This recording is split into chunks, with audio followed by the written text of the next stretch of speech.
নারীরাই তো সৃষ্টির মূল, প্রাণের প্রথম গান, মায়ের কোলে শুয়ে শিখি পৃথিবীর প্রথম মান। তাদের স্পর্শেই জাগে প্রেম, বেঁধে ফেলে জীবন, তাদের চোখেই দেখা যায় স্বর্গের অপার নিমন্ত্রণ।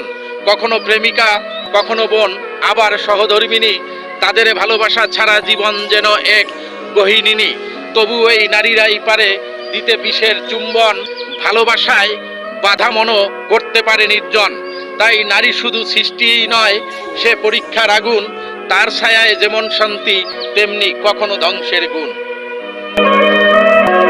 নারীরাই তো সৃষ্টির মূল, প্রাণের প্রথম গান, মায়ের কোলে শুয়ে শিখি পৃথিবীর প্রথম মান। তাদের স্পর্শেই জাগে প্রেম, বেঁধে ফেলে জীবন, তাদের চোখেই দেখা যায় স্বর্গের অপার নিমন্ত্রণ। কখনো প্রেমিকা, কখনো বোন, আবার সহধর্মিণী, তাদের ভালোবাসা ছাড়া জীবন যেন এক গহীনিনী। তবু এই নারীরাই পারে দিতে বিষের চুম্বন, ভালোবাসায় বাধা মনও করতে পারে নির্জন। তাই নারী শুধু সৃষ্টিই নয়, সে পরীক্ষার আগুন, তার ছায়ায় যেমন শান্তি তেমনি কখনো ধ্বংসের গুণ।